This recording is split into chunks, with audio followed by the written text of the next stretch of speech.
Yan mga boss, maglalagay ulit tayo ng patanga, yung tawag natin dito sa screen na to mga boss. Yan yung pang trap natin ng mga isda. Yan, merong minasa yan, merong minasa na nilagay ko sa loob. Ayan o, dito natin banda ilalagay. Yan o.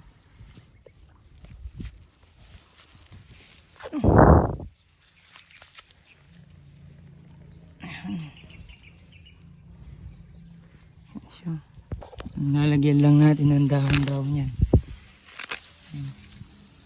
para may bubong siya. Ayan mga boss, magpapandaw na tayo ng nilagay nating patanga o yung screen natin. Ano, may titignan natin kung may nahuli.